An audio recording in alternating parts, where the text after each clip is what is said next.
परम आदरणीय धर्म प्रेमियों, आप सबों के अंतरात्मा में बैठे उस परमात्मा को बारंबार प्रणाम। अरे सुनो, नीचे बैठो,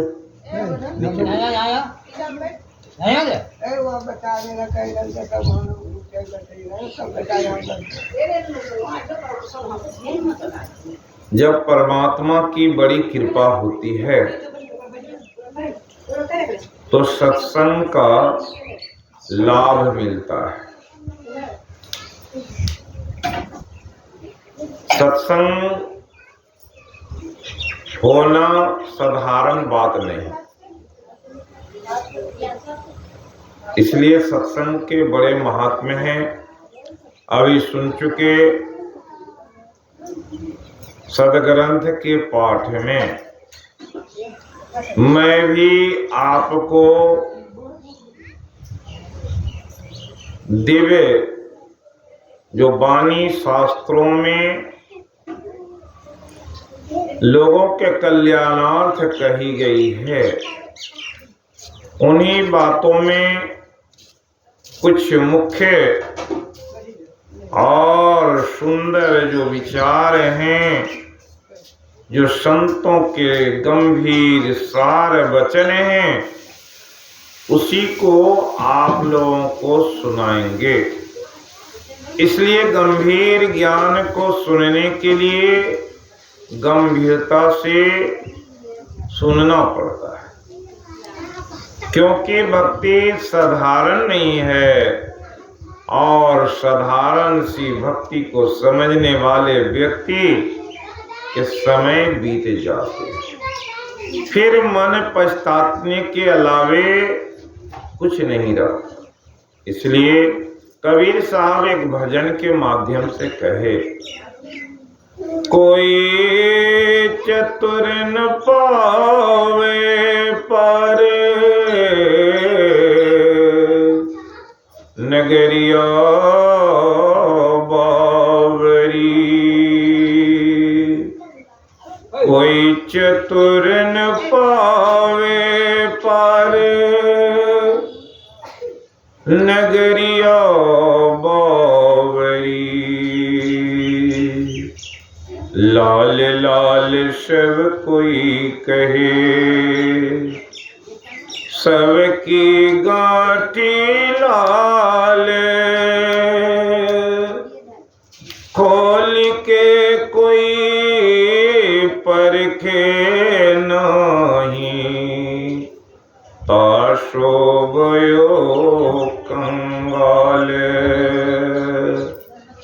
काया बड़े समुद्र के रो, पार न पावे को,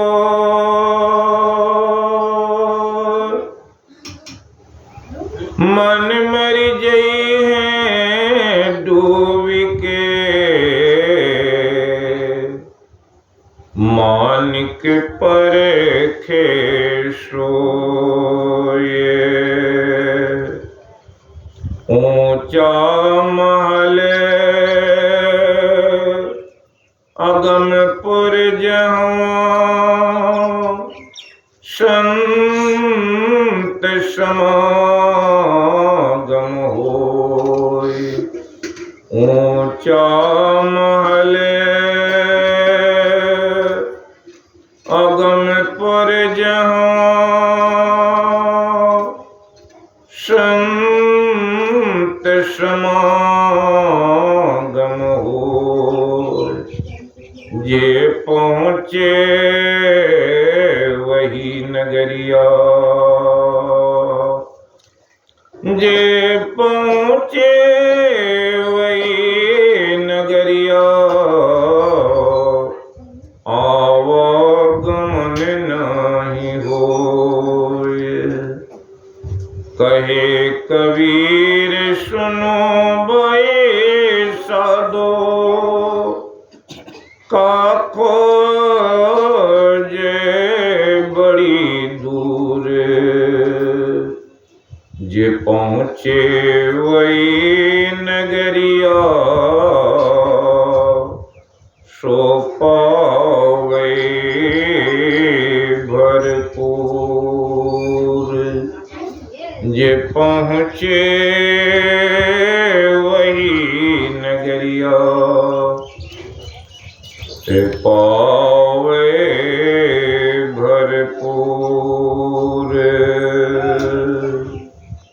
कोई चतुर न पावे पारे नगरिया बावरी हो। कोई चतुर न पावे पारे नगरिया बावरी हो।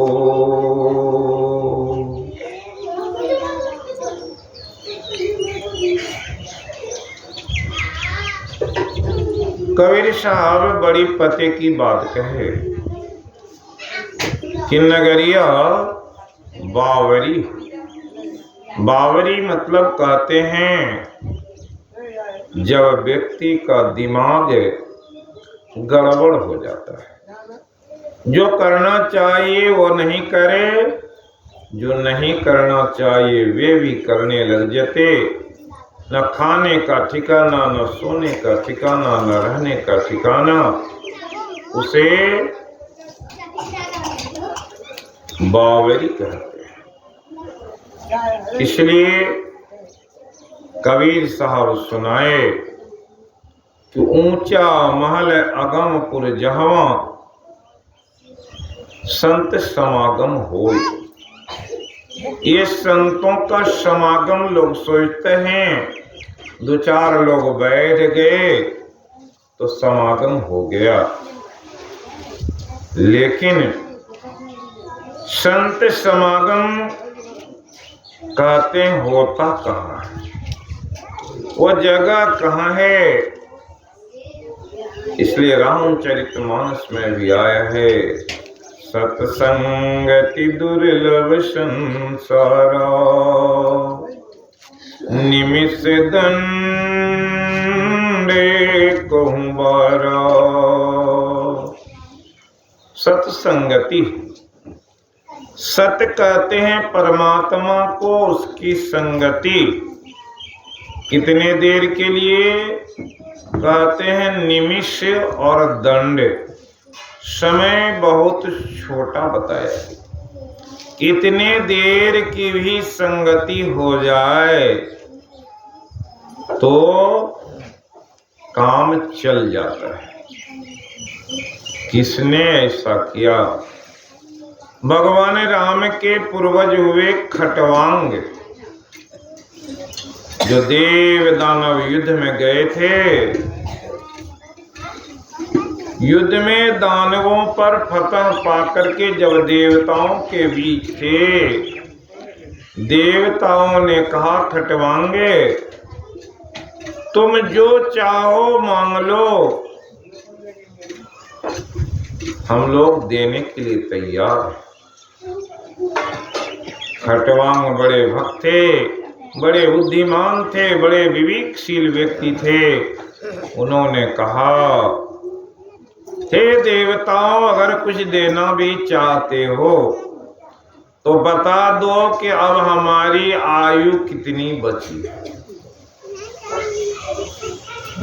तो देवताओं ने कहा अब तुम्हारी आयु मात्र 1 घड़ी की है। खटवांग सुना, वहीं बैठ गया और अपने मन को एकाग्र करे और उतने 1 घड़ी में ही मुक्त हो गया। इसलिए बड़ी आवश्यकता है जानने को। सत्संग दुर्लभ संसारा, निमिष दंड एको बारा।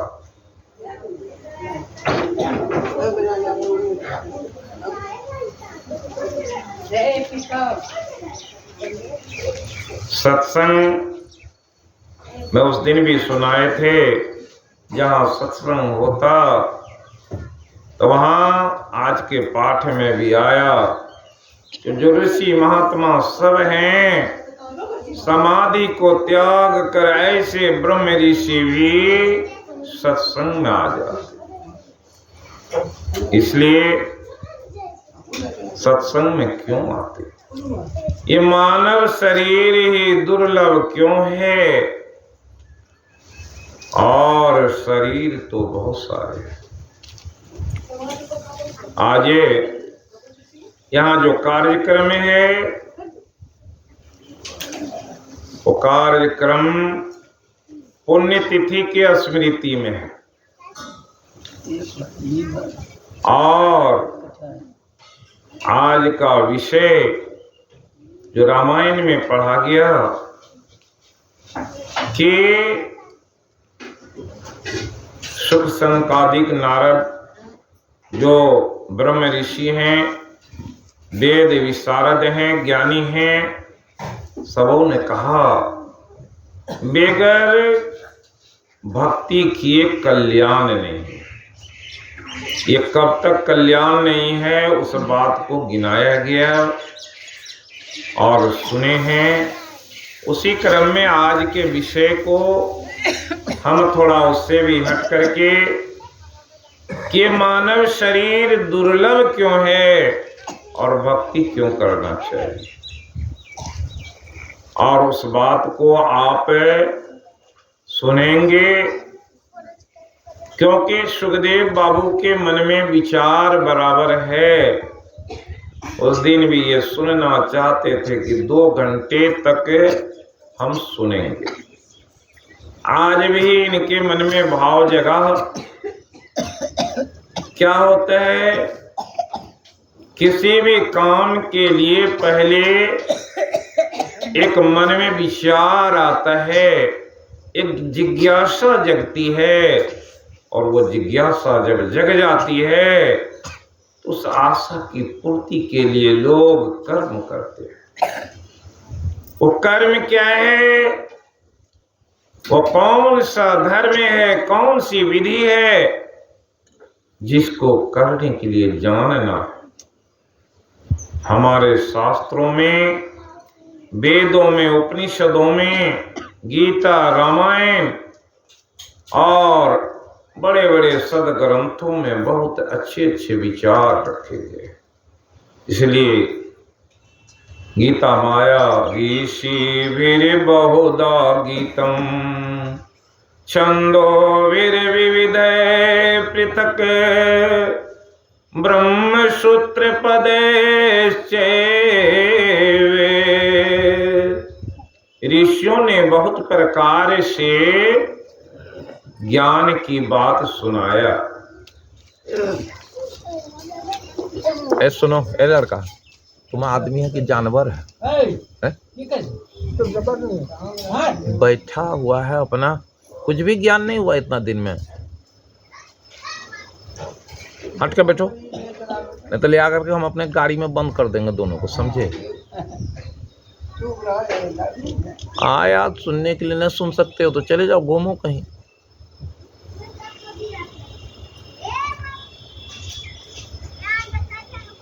सत्संग में भी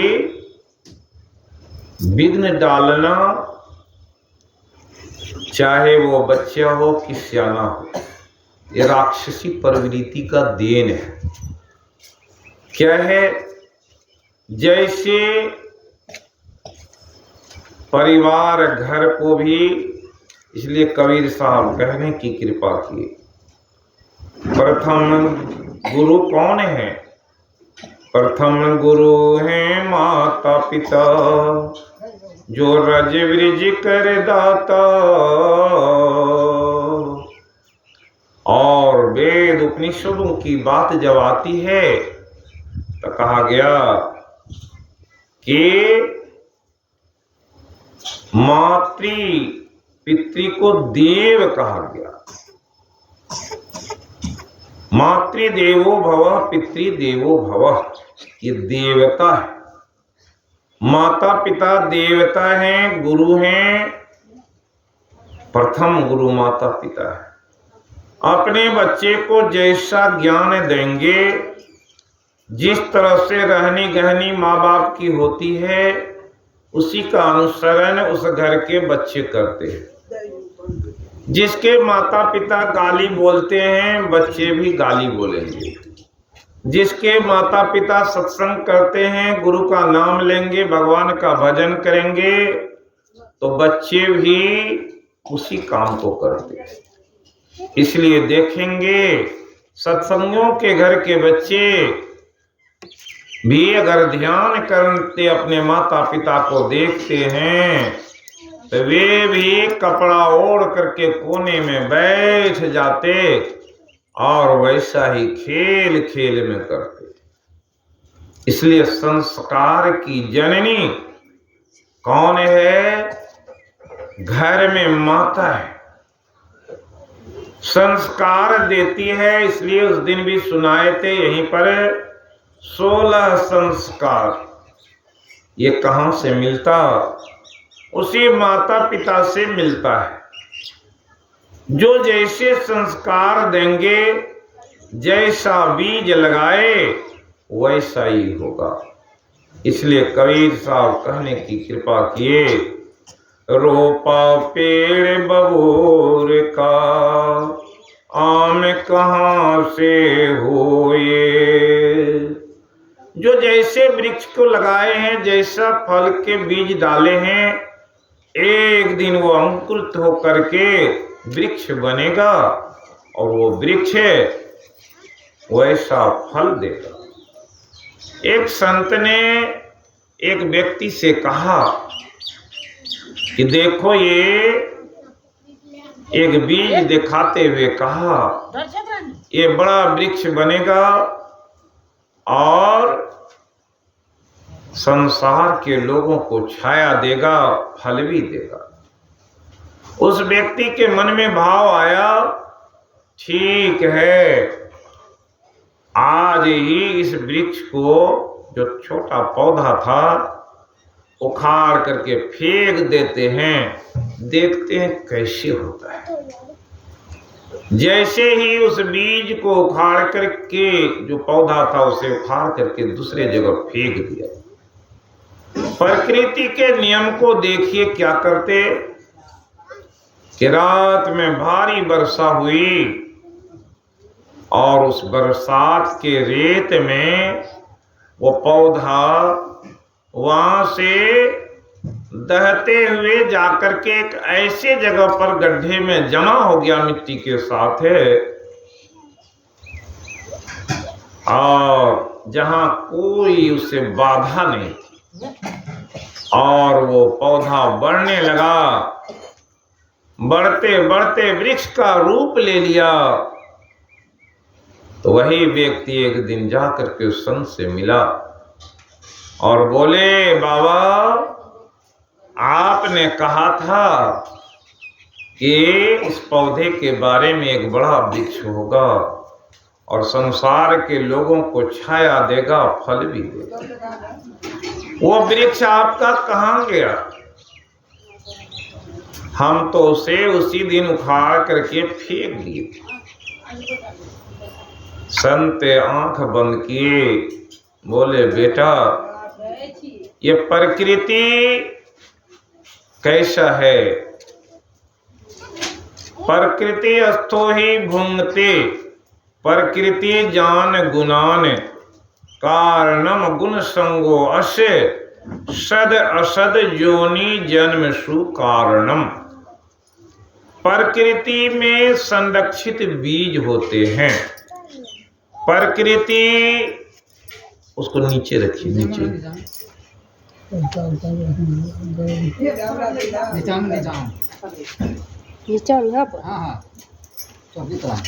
लोगों के ज्ञान में नहीं कि जिस आसन पर गुरु को बैठाए उसी आसन पर दीप रखते, उसी आसन पर सब कुछ रख देते। पहले भाव से भक्ति होती है। जैसा भाव, जैसी श्रद्धा, वैसी भक्ति। गुरु को आसन दे कर आप बैठाए, स्थापित कर दिए, और साधारण सी बात है, किसी व्यक्ति को अगर कुर्सी पर बैठा दिया जाए, उसके गोद में दीप डाल दिया जाए, तो क्या वो अच्छा लगेगा? भाव से भक्ति होती है। इसलिए गीता में आया, त्रिविधा सरदा भवति भारत,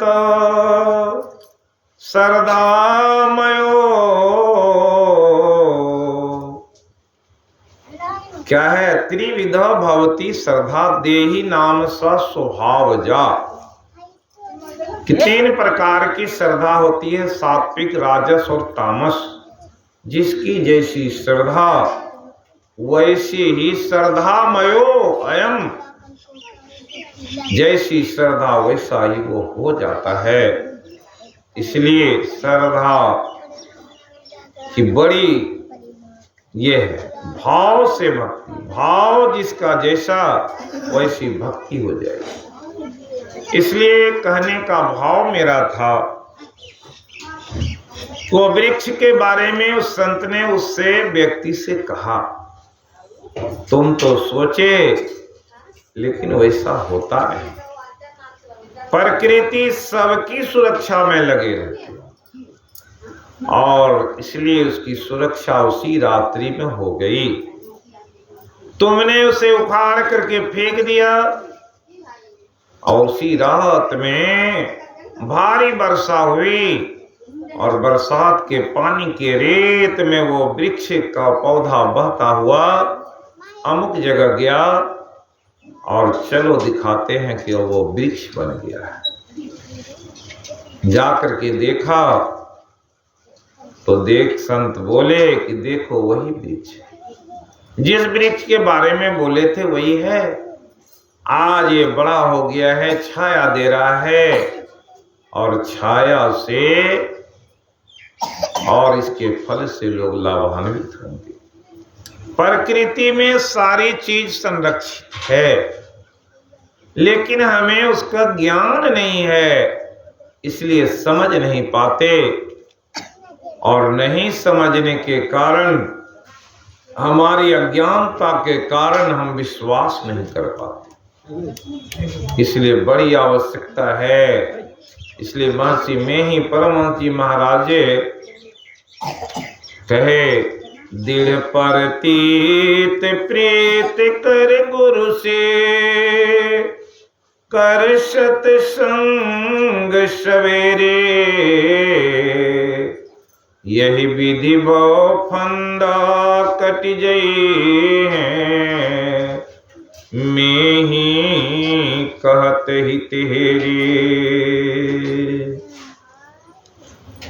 कि दृढ़ प्रतीत, पहले विश्वास, प्रतीति मतलब विश्वास। दृढ़ प्रतीत प्रीत कर गुरु से, विश्वास होगा तो प्रीति होगी, प्रेम होगा, और जब प्रेम होता है तो उस प्रेमी की बात लोग स्वीकार कर लेते हैं। क्या अमुक व्यक्ति कहा है, अमुक व्यक्ति ने ऐसा कहा है। इसलिए शास्त्रों पर, सदग्रंथों पर, संतों पर जब विश्वास हो जाता है, तब व्यक्ति को उसकी बात अच्छी लगती, नहीं तो बात भी अच्छी नहीं लगती। क्योंकि जिसके पास जितना ज्ञान है, उसी ज्ञान की तराजू पर एक एक बात को तौलते हैं। इसलिए गुरु महाराज क्या के तरह तरह के उपाख्यान से लोगों को समझाए। गुरु महाराज सत्संग सुधा में लिखे कि एक हाथी के बारे में 3 व्यक्ति को शंका हुई। वो 3 व्यक्ति, कोई आंख से अंधा था, कोई कान से कुछ भी नहीं सुनता था और आंख का अंधा, कान से बहरा, और तीनों की स्थिति ये थी कि जो देख नहीं सकता वो छू करके समझता है, जो देखता है अगर उसे बात समझ में नहीं आती तो इशारे से बताता है। देख सकता है, बोल नहीं सकता, सुन नहीं सकता तो क्या बोले। इसलिए तीनों गए। एक हाथी के बारे में एक अंधे ने कहा कि हाथी कैसा होता है।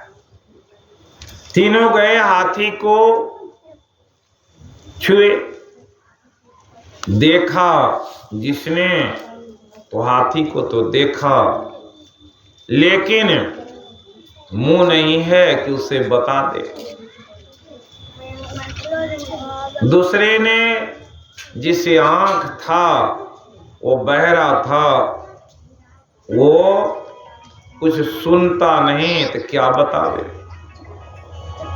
और जो अंधा था वो हाथ से टटोला तो हाथी के कान को छुआ। समझ में आया कि हाथी का कान जैसा हाथी होता है, सूप जैसा। देखने वाले तीन विचार लेकर के आए। कोई कहे हाथी सूप के जैसा, जो पैर छुआ था वो कहा हाथी कैसा होता है, केला के गाछ जैसा। और जो देखा था वो क्या समझाएंगे, इसलिए हाथी के सूंड को देखा तो उसके विचार, हाथी के पूंछ को देखा उसके विचार, भिन्नता हो गई। इसी तरह से ज्ञान में विभिन्नता रहती है। इसलिए हमारे शास्त्रों में कितने महापुरुष हुए, उन महापुरुषों की बातें सबने अपने अपने स्तर से ज्ञान की बात समझाई। भगवान ने रामचरितमानस में समझाए कि बड़े भाग्य मानुष तन पावा, सुर दुर्लभ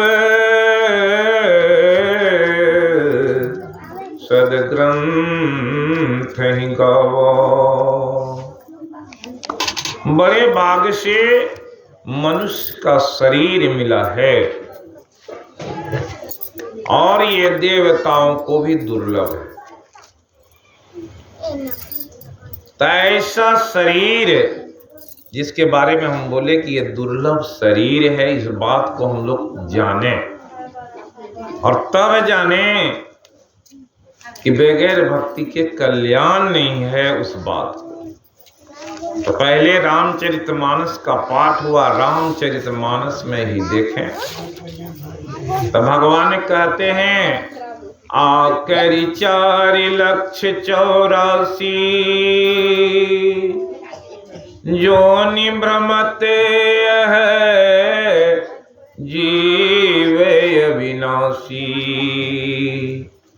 फिरत सदा माया कर प्रेरा, काल कर्म स्वभाव गुण घेरा। भगवान पहली पंक्ति में कहते हैं कि आकरि 4,84,000 योनि। ये क्या है? भगवान की भाषा में समझे कि हम लोग 84 लाख योनियों से आए हैं और उस 84 योनियों में क्या है, 4 प्रकार के जीव हैं। कैसे जन्म हुआ है वो सबको मालूम है। अंडज है, पिंडज है, उखमज है और उभदिज है। किसी का शरीर से शरीर, कोई अंडे से शरीर बना, और कितने के शरीर गर्मी से निर्माण हुए, और इस तरह से 84 लाख योनियों में शरीर है। वो 84 लाख योनियों के शरीर हैं, सभी लोग सुने हैं, बारंबार सुने होंगे। 20 लाख स्थावर, स्थावर मतलब पेड़ पौधे इत्यादि जो खड़े हैं जीव जमीन पर से उत्पन्न हो रहे हैं और जमीन पर अस्थायी तौर पर खड़े हैं, उसकी 20 लाख योनियां हैं। आम है तो कटहल है, तो इसी तरह से बांस है, तो देख रहे हैं तरह तरह के पेड़ पौधे लगे हुए हैं, बड़े बड़े दुर्लभ प्रजाति के हैं। कोई बहुत सुगंधित हैं तो कोई पौधा दुर्गंधी वाले हैं, कोई इतने सुंदर रूप में हैं कि लोग उसको अपने घर में लगा लेते, कोई इतने गड़बड़ हैं कि कहीं मिल जाता तो उसको समाप्त करना पड़ता। ये 20 लाख स्थावर हैं। 9 लाख जलचर, जल में रहने वाले 9 लाख हैं, और कभी न कभी आपका शरीर उसमें था। 9 लाख जलचर, जल में रहने वाले जीव, मछली है, सांप है, कछुआ है, देखते हैं बहुत सारे जीव जल में रहने वाले हैं, कीड़े मकोड़े तरह तरह के हैं। कहते हैं 11 लाख कृमि के शरीर है। कृमि छोटे छोटे कीड़े मकोड़े हैं, वो 11 लाख की जोनियों में है, और 10 लाख पक्षी की जोनियां हैं। वो 10 लाख पक्षियों में भी आप कभी न कभी थे।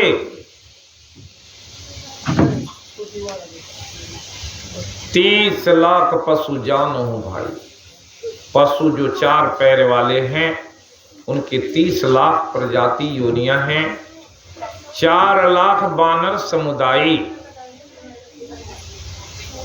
बंदर भालू के जैसे शरीर वाले। बंदर के शरीर को क्यों कहा गया?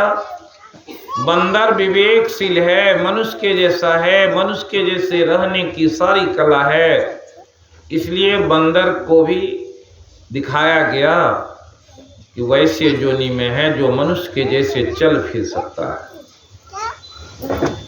और ये 84 लाख जोनियों का वर्णन करते हुए कहा, जब यह 84 कटी जावे तब मनुष्य का शरीर कोई पावे। बुद्धि में विचार करके देख लीजिए कि बंदर, भालू, हाथी, घोड़ा, कितने कीड़े मकोड़े, हंस, बत्तख जो भी हैं सब बने आकर 4,84,00,000 योनि, इससे हम आए। प्रमाण कौन देते हैं? जो हमारे गुरु हैं, सदगुरु हैं, महर्षि में ही परमहंस जी महाराज कहते हैं कि क्या कह रहे हैं? पशु पक्षी कृमि के आदिक योनिन में भर में वो बहुबार हो, नर तन वहीं कृपा करि दीन्हो, अब प्रभु करो वार हो। जो बात रामायण में तुलसीदास जी लिखे भगवान राम की वाणी, उसी बात को गुरु महाराज अपने भजन के माध्यम से लोगों को कहे कि पशु पक्षी कृमि की आदिक योनि मैं भर में हूं बहुबार हो। कितने बार गए आए इसका ठिकाना नहीं। वहीं पर कागभूषुंडी जी संवाद में, कागभूषुंडी जी ज्ञानी पुरुष हैं, गरुड़ जी को सुना रहे हैं। नाना जन्मे कर्म पुनि नाना, के जोग जप तप मखदाना, कवन जो निज है जन्म्यो नहीं, मैं खगेश भ्रमी भ्रमि जग मोही। अब वो काग भुसुंडी जी गरुड़ जी से सुनाए, हे गरुड़ जी, हम जो है कहाँ नहीं गए। कवन जोनी जन्मेऊ नहीं, 84 लाख जोनियों में हम जन्मे, और तब आज जो जिस शरीर में है गुरु की कृपा से बड़ी सुखी। 84 लाख जोनियों में भटकने की बात कहे, नाना जन्म कर्म पुनि नाना, के जोग तप मख दान। योग भी किया था, तप भी किया था, लेकिन क्या हुआ कि हमें शरीर से मुक्ति नहीं मिल पाई, 84 लाख जोनियों में भटकने लगे।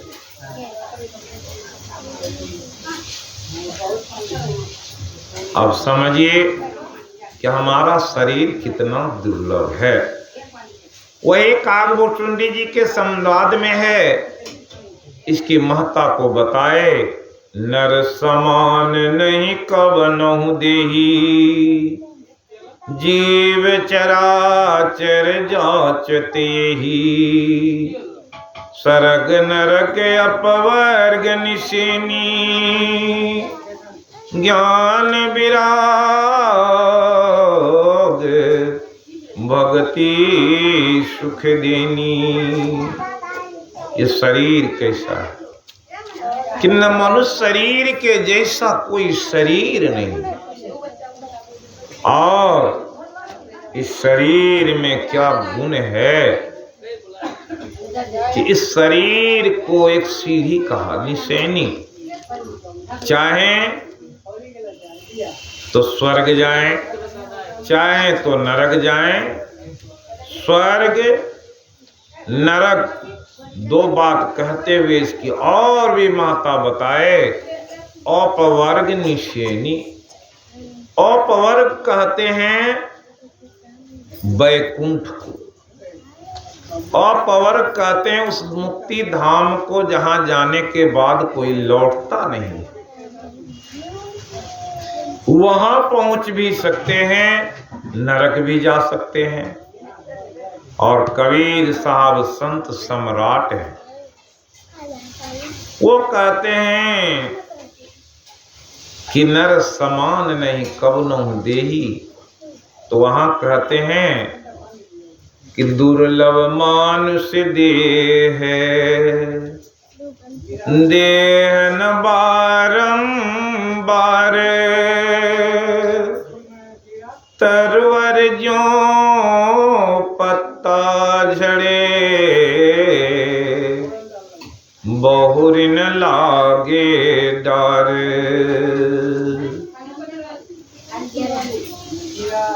संत सम्राट कह रहे हैं कि मनुष्य शरीर कैसा है। देह न बारंबार, ये मनुष्य तुम्हें अभी शरीर मिला है, तुम सोचते हो कुछ नहीं करेंगे तो फिर शरीर मिल जाएगा। उदाहरण देके समझा दे। जैसे किसी गाछ से पत्ता गिर जाता है, झड़ जाता है, लाख जतन करने पर भी पत्ता को उस वृक्ष में लगाया नहीं जा सकता।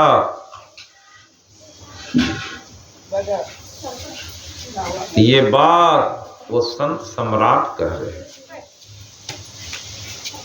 अब जब भागवत में जाते हैं वहां भी महापुरुष हैं, व्यास जी, वहां महापुरुष हैं सुखदेव जी, दोनों त्रिकालदर्शी हैं। इसका प्रमाण आप सबों को मालूम है। तरह तरह से टीवी में देखे, महाभारत की कथा सुने कि जो व्यास जी बोले वही हुआ।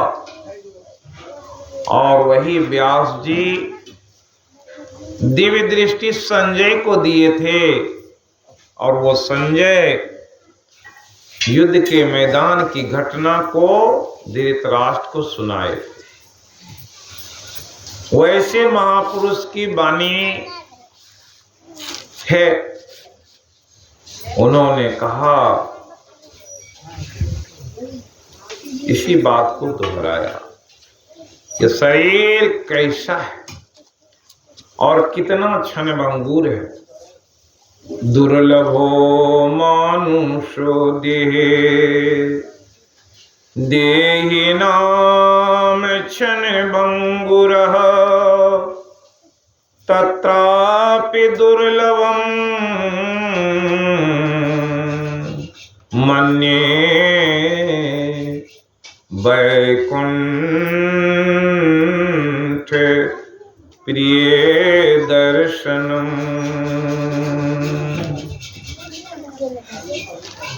और इसको कहे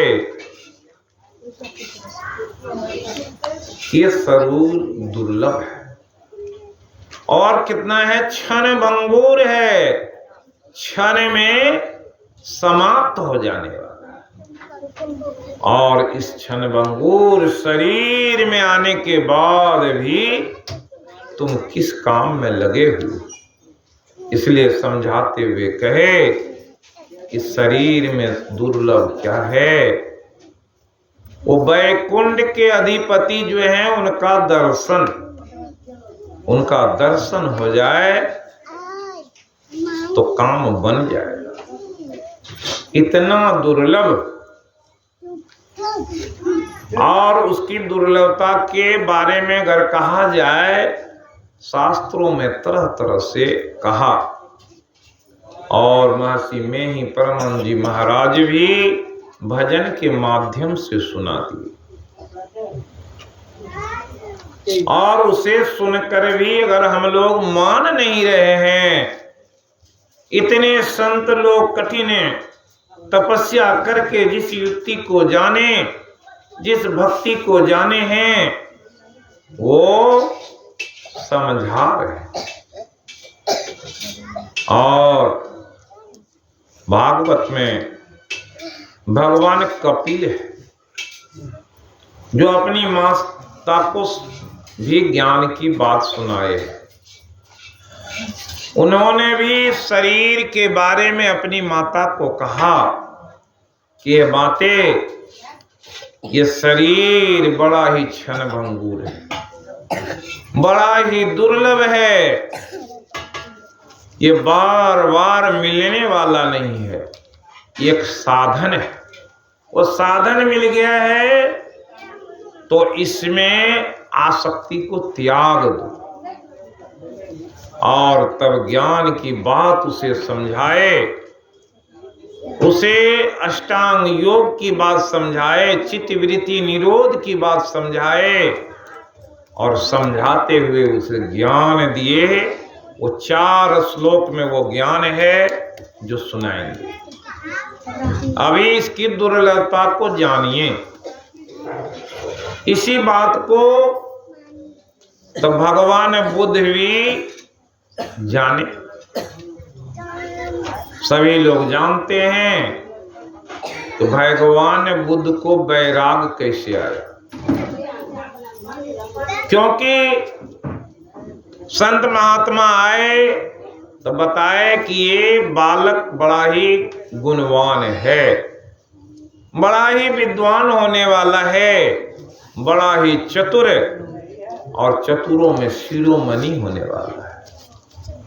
लेकिन इसे क्या है, राजयोग के बदले वैराग भी है। और अगर राजयोग नहीं तो फिर वैराग की दुनिया में ये बड़े साधु हो जाएंगे। तो माता पिता ने सोचा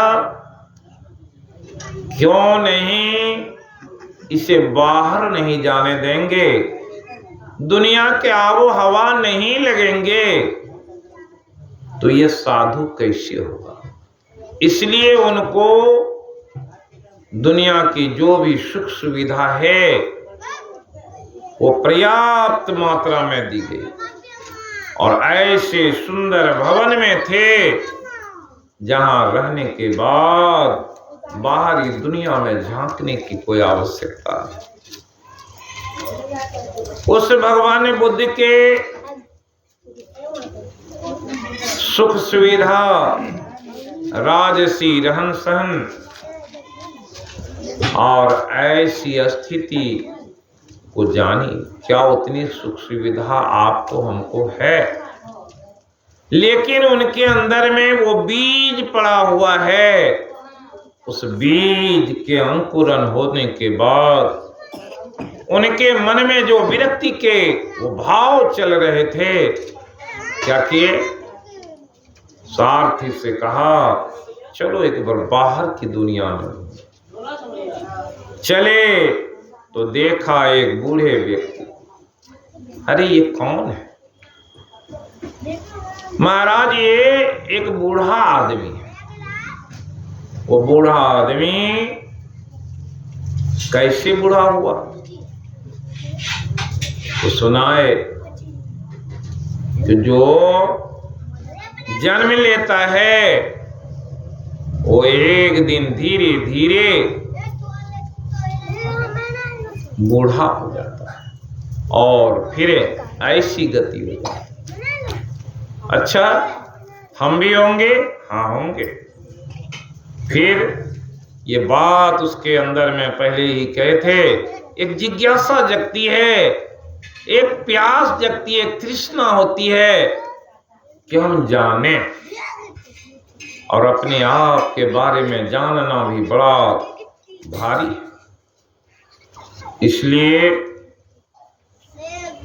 भगवान बुद्ध देखे बूढ़े को, दूसरे दिन निकले, बीमार व्यक्ति को देखे, ये कौन है?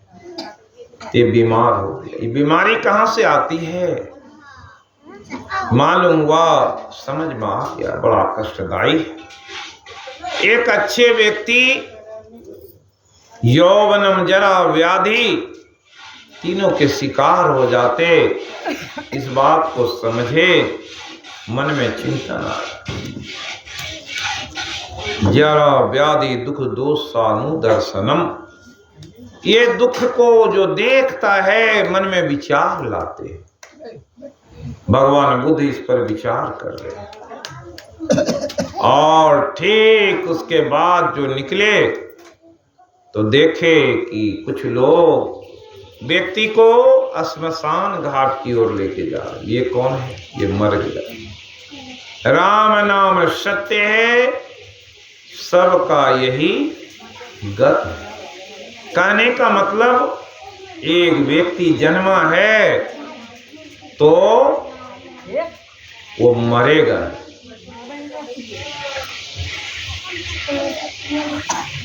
और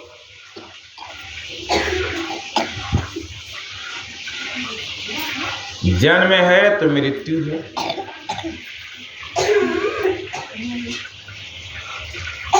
भगवान बुद्ध को बात समझ में आ गई। तो होता क्या है, जानने की इच्छा हो तब तो ज्ञान के बारे में कहा गया, जितना शरीर दुर्लभ है उतना दुर्लभ ज्ञान भी। और वो ज्ञान के बारे में हम जहाँ जाते हैं सत्संग में, उस गिरिपति को कह देते हैं कि अगर भंडारा कीजिएगा तो नहीं जाएंगे। दूसरा कहते हैं कि अगर सत्संग करवाना हो तो थोड़ा नियम कानून से चलिए। तो क्या होता है कि वहाँ हलवाई मंगा लिया, हलवाई पी करके आता है, वो हल्ला एक तरफ करेगा। दूसरे तरफ एक जगह सत्संग में गए, बगल में जो पड़ोसी था उस बच्चा को पढ़ा रहा था, तो उसको बार बार छड़ी से पीटे, बच्चा रोए, तो वो जब तक ध्यान चला तब तक वही छड़ी और बच्चा का याद सबको सता दे रहा है। तो ये स्थिति होती है लोगों को, एक दिन की भी तपस्या नहीं कर पाता, कुछ घंटे की भी तपस्या नहीं कर पाता। क्यों? कि संसार के अंदर इतना उलझा हुआ है, भौतिक दुनिया में ऐसे फंसे हुए लोग हैं कि आध्यात्मिक क्षेत्र में जा ही नहीं पाते। क्यों? तो उस आध्यात्मिक जगत का ज्ञान नहीं होने से अध्यात्म की बात समझ में नहीं आती। एक जगह 7 दिन के सत्संग थे, वहां गए तो वहां की माताओं को यही भोजन बनाने की परेशानी। हम बोले भोजन नहीं करेंगे, भोजन तब करेंगे जब समाप्त हो जाए सत्संग, तब थोड़ा सा भोजन बनाइए, खिला दीजिए, जो हो वो खिला दीजिए, हो गया। भोजन की विशेष जिज्ञासा नहीं। कहने का है कि भगवान ने बुद्ध कैसे विरक्त भाव में आए, तो ऐसे विरक्त भाव में आने से वैराग उत्पन्न हो गया, और विरक्त के भाव में सुनेंगे भागवत में कि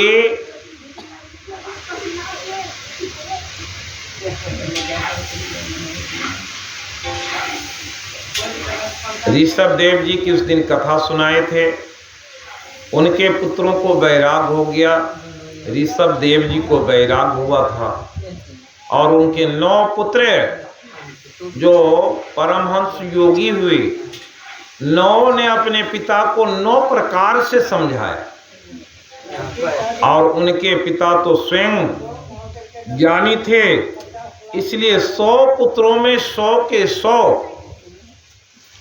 क्या हो गए, कुछ राजा हुए, कुछ परम ज्ञानी संत हुए, और कुछ कर्म क्रांति ब्राह्मण हुए, लोगों को ज्ञान देने वाले। तो आज हमारी स्थिति क्यों? आज सत्संग के महत्व को लोग भूल गए, इसको एक उसी तरह से अब व्यवहार में लाने लगे हैं जैसे सत्यनारायण भगवान की कथा होती थी, पंडित जी आए, अपना कथा सुनाए, घड़ी घंट बजाए, शंख फूके, और आरती होने लगी तो लोग आए, प्रसाद लेकर के अपना भोजन भात करके चले गए। क्या बोले पंडित जी, क्या हुआ, उसका कुछ भी पता नहीं। इसलिए बड़ी आवश्यकता है जानने की। जब ज्ञान में बात आती है तब उस ज्ञान के प्रति जिज्ञासा जगती है। नचिकेता छोटा बालक, और वो छोटा बालक क्या किया, एक दिन देखा कि उनके पिता वाजश्रवा गाय को दान कर रहे थे। उन गौओं की दान कर रहे थे जो बूढ़ी थी, दूध नहीं दे रही थी,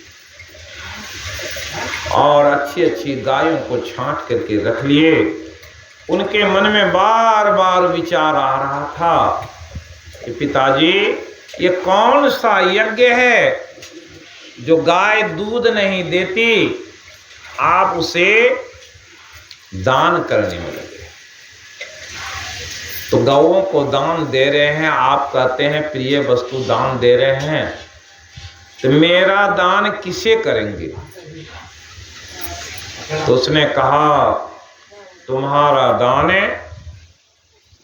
मृत्यु को कर दी। जैसे सुने वो तो झुंझला करके गुस्से में बोले, लेकिन नचिकेता उसे मान लिया कि हमारे पिता हमें मृत्यु को दान कर दिया। मृत्यु को दान किए तो हमें कहाँ जाना पड़ेगा? पिता ने कहा कि यमराज के पास। नचिकेता यमराज के पास चल दिया। यमराज के यहाँ गया और यमराज से भेंट नहीं हुई तो 3 दिनों तक वहां बैठा। किस बात के लिए? क्या हमें तो मृत्यु को दान में दिया गया है और मृत्यु के देवता कौन है? यमराज हैं। वो आवे, उनसे भेंट करेंगे और वो हमें स्वीकार करें। इसलिए भूख प्यास सब चली गई। ये भूख प्यास कैसे गई, इस बात को भी आगे सुनाएंगे। तो नचिकेता को ज्ञान कब हो रहा है? पिता के द्वारा दान दे दिए और शरीर के भाव को तो वो भी समझा था। और यमराज के यहाँ बैठे 3 दिनों तक यमराज आए, देखा एक बालक पड़ा हुआ है। कौन हो बालक? मेरा नाम नचिकेता है। और कुल से परिचित होने के बाद कहा 3 दिनों तक जो ब्राह्मण किसी के यहाँ भूखा रह जाए उसकी बड़ी दुर्गति होगी, उस पर बहुत बड़े पाप लग जाएंगे। इसलिए शास्त्रों में आया कि कोई अतिथि आ जाए, अगर वो भोजन की तलाश में हो तो उसे खिला देना चाहिए। इसलिए हमारे सनातन धर्म की परंपरा है, कोई दरवाजे से भूखे नहीं लौटे। नचिकेता यमराज के बीच संवाद हुआ, जिसमें कठोपनिषद नाम का सदग्रंथ है। उस संवाद को महर्षि में ही परमहंस जी महाराज सत्संग योग में पहले वेद मंत्रों को लिखे हैं, केनोपनिषद के 2 मंत्र, उसके बाद कठोपनिषद को लिखे। कठोपनिषद में उन बातों को लिखे जो नचिकेता और यमराज के बीच संवाद बड़ा गहरा है और इसलिए सत्संग में उसकी चर्चा कौन करे? जो शास्त्रों को जानेगा वही तो। कठोपनिषद के जो सत्संग योग में मंत्र हैं वे भी बड़ा क्लिष्ट है और उसको जो जानते हैं तो मृत्यु के रहस्य को जानते। यहाँ चर्चा इसलिए किए, यहाँ पुण्यतिथि और बताना क्या चाह रहे हैं कि ये मनुष्य शरीर कितना दुर्लभ है। नचिकेता का प्रथम प्रश्न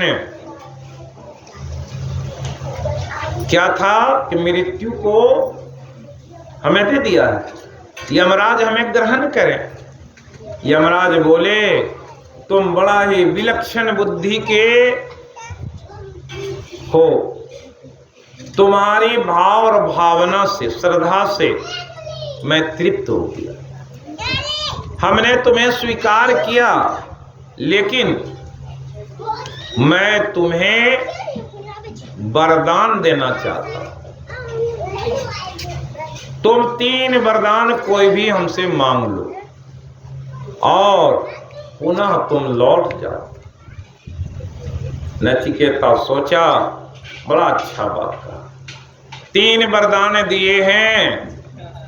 तो पहला वरदान में वो बोले अगर हे यमराज आप खुश हैं तो हमें जब हम लौट के जाएं तो हमारे पिताजी हम पर खुश रहें। और इस बात को जो वो बोले ये नहीं समझे कि यमराज के यहाँ से लौट के आया वो भी स्वीकार न करे। इसलिए पहला वरदान है कि मेरे पिता की बुद्धि विशुद्ध हो जाए और मेरे प्रति उनमें प्रेम जग जाए ये वरदान। ठीक है, ए मस्त। कहा कि नचिकेता अब तुम जाओगे तो तुम्हारे पिता बड़े खुश होंगे, ऐसा वरदान दिए। दूसरा वरदान, दूसरे वरदान में कहे कि हमें वो रहस्य बताइए जिससे जीव स्वर्ग को जाता है और स्वर्ग में जाने वाले जीव की जो गति होती है वो कौन से उपाय से स्वर्ग जाता है, उसका भेद बताइए। और तीसरे वर में मांगे मृत्यु का रहस्य। मृत्यु का क्या रहस्य है? एक जीव मर के जाता तो वो कहां जाता है और उसकी क्या गति होती है, ये बात बताइए। ये 3 वर मांगा था, जिसमें दूसरे वरदान में वह है अग्नि का रहस्य, जो हम लोग कहते हैं कि उस परमात्मा का स्वरूप क्या है, उसी को अग्नि का रहस्य बताया कि जब कोई व्यक्ति उसे प्राप्त कर लेता है तो वो स्वर्ग तक पहुंच जाता। वो अग्नि क्या है और मृत्यु के रहस्य, ये तीनों को कठोपनिषद में बताया गया। उसी क्रम में कहा गया कि कोई दुष्चरित्री वाला और विषय का भोग करने वाला, कि जो दुराचारी है, जो विषय वासना में रहने वाला है, उसके पास ये ज्ञान ठहरने वाला नहीं। इसलिए एक श्लोक उसके प्रथम वल्ली का है, उत्तिष्ठत जाग्रते प्राप्य ब्रानिबोधस्य शूरस्य धारा निशितः दुर्गम पतः कवियो वदन्ति। उसमें कहे पहले उठो, उत्तिष्ठत जागृत, पहले उठो फिर जगो। अभी हम लोग सिर्फ ज्ञान हुआ है उठने का, जगे कहाँ? जब जागेंगे, उत्तिष्ठत जागृत प्राप्य ब्रानि बोधस्य, तब ज्ञान आएगा, उस बात का बोध हो जाएगा। किस बात का? ये शरीर क्या है और इस शरीर का महत्व क्या है, इस बात का बोध। ब्रानि बोधस्य शूरस्य धारा, धर्म पर चलना छुरे के धार के समान है। शूर धारा निशिता, कौन बोले? कवियो, जो जानकार है। कहा दुर्गम पथ कवियो वदंती, वो दुर्गम पथ है, उस पर चलना बड़ा भारी है। इस बात को नचिकेता के संवाद में आया, वहां भी इसकी दुर्लभता बताई और मृत्यु का रहस्य बड़ा दुर्लभ। इस पर यमराज बोले कि दुनिया की सारी संपदा मांग लो, स्वर्ग के सारे सुख मांग लो, सारी अप्सराओं के सुख को तुम मांग लो, जितना भी धन धान्य है, तुम जन्म जन्मांतरों के लिए राज मांग लो, वो मिल जाएगा। लेकिन मृत्यु के रहस्य का पता तुम नहीं जान सकते। नचिकेता दृढ़ हो गया कि जब इतना दुर्लभ ज्ञान है तो हमें तो वही जानना, जिसको जानने के लिए देवता भी ललायित हैं, उस ज्ञान को मैं जानना चाहता हूं। इसलिए मनुष्य शरीर के बारे में आया, दुर्लभो मानुषो देहे, कहा गया बड़े भाग मानुष तन पावा, सुर दुर्लभ सब ग्रंथि गावा। देवताओं को भी जो शरीर दुर्लभ है, वो शरीर आपको मिला हुआ है। देवताओं को क्यों दुर्लभ? दुर्लभ है कि उसे सूक्ष्म शरीर मिला हुआ है, एक तिनका को भी वो उठा नहीं सकता। अगर भोग की आवश्यकता होगी तो भोगने के लिए मृत्यु लोक में आना पड़ता है, और इसी शरीर को धारण करेगा तब पाएगा। इसलिए देवता भी सोचते हैं कि हमें मनुष्य शरीर मिल जाए, और शास्त्रों में तो और भी भारी उल्लेख है कि मनुष्य का शरीर मिला। अगर भारत में जिसका जन्म हो गया है उसको भी बड़ा पुण्य कहा गया। भारत में जन्म हुआ और सनातन धर्म के ज्ञान से वो दूर है तो बड़ी हानि हो रही। इसलिए महर्षि में ही परमहंस जी महाराज कहे, यही मानुष्य देश समैया में करु परमेश्वर से प्यार, कर्म धर्म को जला खाक कर देंगे तुमको पार। कर्म और धर्म दो बात आई। कर्म को तो जला देंगे, ये धर्म क्या है उसको भी जला देंगे। लोग बहुत सारी बात को शास्त्रों के जान नहीं पाते, और बोलने के लिए तो वक्ताओं की ढेर लग जाती सत्संग में। संत मत का सत्संग अगर कहीं होता तो वहां वक्ता 2 4 10 हो जाते। सब अपनी अपनी बुद्धि के अनुसार जो समझे वो बात को बखान कर देते। समझ में बात तो खुद बैठी नहीं, और समझा क्या। तो इसलिए समझदारी जब हो जाएगी तब तो, इसलिए कहा जन्म मरण के मध्य है जीवन कर्म प्रधान।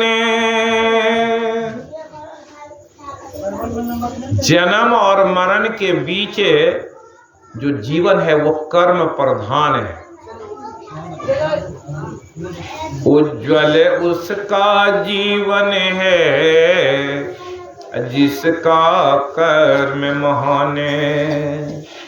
वो महान कर्म कौन सा है, धर्म क्या है, ये धर्म को जब समझेंगे तो गीता में आया कि भगवान कहते हैं सर्वान धर्मान परित्यजे मामेकं शरणं व्रजे अहम त्वाम सर्वपापे मोक्षयिष्यामि मा शुचः। ये सारे धर्म क्या है? शरीर में आपके ज्ञान इंद्रियों के धर्म हैं। कान का धर्म है सुनना, आंख का धर्म है देखना, त्वचा का धर्म है स्पर्श करना, जीवा का धर्म है रसास्वादन करना, नाक का धर्म है सूंघना। ये पांचों ज्ञान इंद्रियों को कहा कि जब इसमें विरत का भाव आता है तब भक्ति की ओर कोई चलता है। ये बातें मनुष्य शरीर की दुर्लभता को जाने। भारत में जन्म हुआ और यहाँ भी आकर के क्या कर रहे हैं। उस दिन भी सुनाए थे कि लोगों की वृत्ति क्या है। सुखदेव जी महाराज बोले कि रात नींद में चली जाती या विषय वासना में, और दिन होता अर्थे सुराजन वा व्यर्थ कर्मणि। इसको गीता में कहा मोघा सा मोह कर्मणु मो ज्ञाना विचेत सा राक्षसीमा सुरिम चैवे मोहनी श्रिता। बेकार की आशा में लोग लगा हुआ, मोघ आशा, मोघ कर्मणु बेकार के कर्म में लगा हुआ है, मोह ज्ञान बेकार के ज्ञान में भी फंसा हुआ है। और ऐसे बेकार के मोह, बेकार के काम, बेकार की बातों में उलझा हुआ व्यक्ति क्या करता है? मोगा सामोग कर्मणो मोह ज्ञान विचेत सो। विचेत का अर्थ होता है बेहोश होना। व्यक्ति अपने तरह तरह के भौतिक कर्म में फंस करके बेहोश पड़ा हुआ है, उसे होश कहाँ है? इस बात को समझे कि ये मनुष्य शरीर है, मनुष्य शरीर कितना दुर्लभ है। कर्दम ऋषि की पत्नी है देवहूति, और कर्दम ऋषि विवाह की जिज्ञासा जगी, और ब्रह्मा जी की कौन है पोती, मनु महाराज की पुत्री से उनका विवाह हुआ। और ऋषि ऐसे योग श्रेष्ठ हैं जिन्होंने हवा में ही ऐसे महल का विस्तार किया था जिसमें सारी सुविधा थी, और उसमें कामधेनु जैसी गौ, वैसे बहुत सारे ऐसे कल्प वृक्ष जो चाहे वही मिल जाता था। जब कपिल जी महाराज का जन्म हुआ तो अपनी माता को ज्ञान दिए, वही ज्ञान ये माता आत्मज्ञान कराए। और वो आत्मज्ञान गीता के 8वें अध्याय में भी कहा गया, किम तद ब्रह्म किदम अध्यात्मम किम कर्म पुरुषोत्तम। उसमें ऐसा है गीता में कि एक बड़े ब्राह्मण थे, बड़े धार्मिक थे, लेकिन मांस मछली खाते, शराब पीते, और उसकी अधोगति हो गई। उनकी पत्नी भी प्रेत हो गई, वो भी प्रेत हो गए थे। एक ताल वृक्ष के नजदीक में सोए हुए थे। एक दिन दोनों के मन में विचार हुआ तो पत्नी पूछी पति से, किम तद ब्रह्म, वो ब्रह्म क्या है? किम अध्यात्मम, अध्यात्म क्या है? किम कर्म पुरुषोत्तम, कि जो पुरुषों में उत्तम होते हैं उनके कैसे कर्म होते हैं? जो महान पुरुष होते हैं उसके क्या कर्म हैं? ये 3 बात की जिज्ञासा प्रत्येक व्यक्ति को होनी चाहिए। जैसे ही ये जिज्ञासा हुई तो भगवान ने क्या किया? उसको प्रेत की जोनी से छुटकारा दे दी और स्वर्ग भेज दिए। जैसे ही प्रेतत्व से छुटकारा मिला, बड़ा आश्चर्य। तो आधा श्लोक है गीता का 8वें अध्याय का। ज्ञान कैसे होता है? जब तक जिज्ञासा नहीं जगे, जब तक जानने की इच्छा नहीं हो। इसलिए बुद्धि कैसी है? भौतिक मतलब सांसारिक बुद्धि, आध्यात्मिक बुद्धि और फिर परमात्मिक बुद्धि। ये 3 प्रकार की बुद्धि है, आत्मिक, दैहिक और सांसारिक। अभी आत्मिक बुद्धि में कोई रहे तब तो जाने, आध्यात्मिक बुद्धि में रहे तब तो जाने। वो भौतिक बुद्धि में लगा हुआ व्यक्ति क्या जाने उस परमात्मा की बात, आत्मा की बात को क्या जाने? इसलिए जानने के लिए शास्त्रों में कुछ बात आई।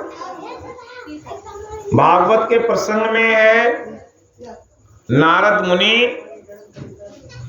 और व्यास देव जी की वार्ता है। तो नारद मुनि से पूछे, व्यास जी बड़े व्याकुल थे, 17 जो है पुराण की रचना कर दिए, फिर भी शांति नहीं मिली थी। उसी समय में नारद जी आते हैं और बात होने लगी तो नारद जी से रहस्य जाने, छोड़ दीजिए